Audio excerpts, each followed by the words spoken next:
Yan, ganda niyan. Ang ganda. Fertilizer. Fertilizer niya. Hindi, tsaka mulch.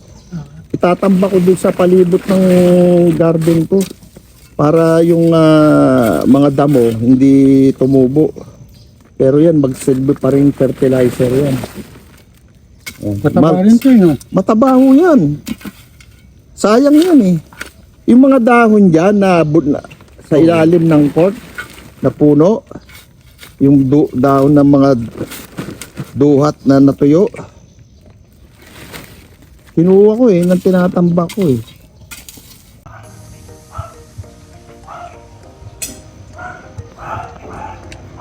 Ito yung aking front garden actually. At tag-ulan kasi ngayon kaya maraming mga damo-damong tumutubo na nakikipag-compete dito po sa mga tanim ko rito sa harapan. Oh, tingnan mo. Actually, yung mga nakatanim dito almost ay container. Pero yung iba katulad nitong luyang dilaw, yung turmeric ay direkta sa lupa. Tapos itong talong, yung chico, yan chico yan. Chico. Tapos yung siling haba, ayan. Naka-harvest na ako dyan siling haba. Tapos ito itong tanglad. Tsaka yung aking blue tar natin. Ito pa pala. Itong dwarf coconut. At itong papaya. Ayan.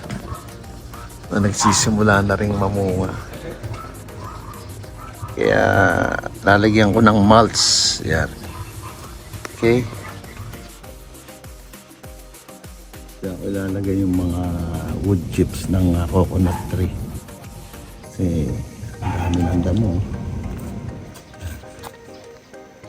Sisilbi siyang mulch, tsaka at the same time pag nabulok siya magiging fertilizer na rin. Bunutin muna natin itong mga damo-damo rito.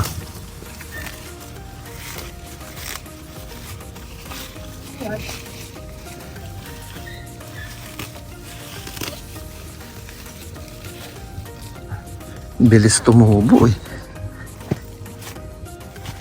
Oh. Tapos tatambakan natin ng mulch na yung kinuha ko. Ayan.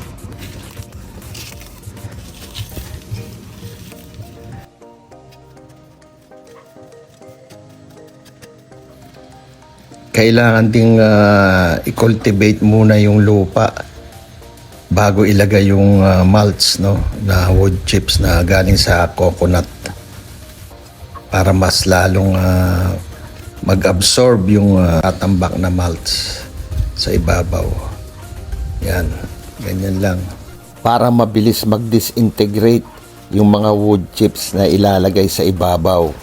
Marami pong pakinabang ang paggamit ng wood chips o yung mga natapyas na sanga, barks, puno na galing po sa palibot katulad ng puno ng niyog, puno ng mangga, puno ng rambutan, puno ng siniguelas, duhat at iba pang mga bungang kahoy.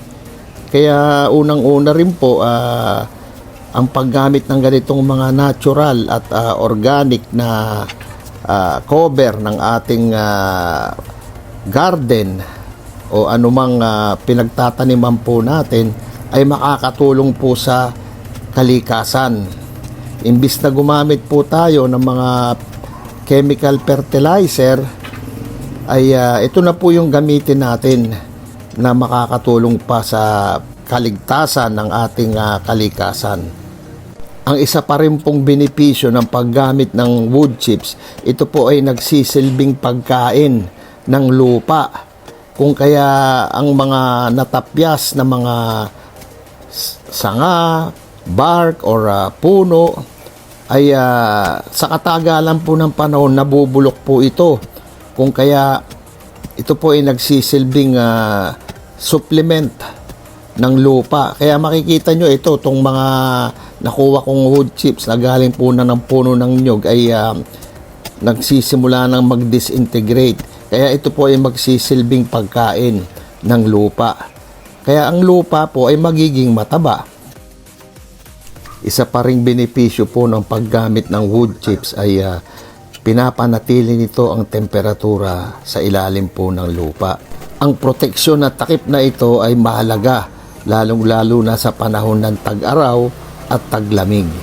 Karagdagan pa ring benepisyo ng paggamit ng wood chips ay nire-regulate nito o pinapanatili nito ang moisture underground. Kung kaya sa panahon ng tag-init ay hindi na natin kailangan palaging nagdidilig dahil nandun palagi yung moisture na re-regulate ng paggamit ng wood chips cover sa ating mga taniman. Karagdagan ring pakinabang ay ito ay nakakatulong sa pagbawas ng basura sa ating kapaligiran dahil nga itong mga wood chips na ito ay galing sa puno, galing sa sanga na naputol, kaya imbis na maitapon doon sa tambakan ng basura ay gamitin na natin na magsilbing takip sa ating mga taniman. Ganon din ito ay nakakapigil sa pagdami ng damo sa ating mga taniman.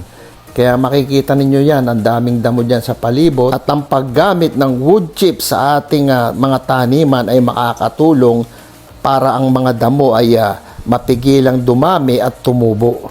At mababawasan ang kakumpetensya sa mga nutrients na kakailanganin ng ating mga pananim.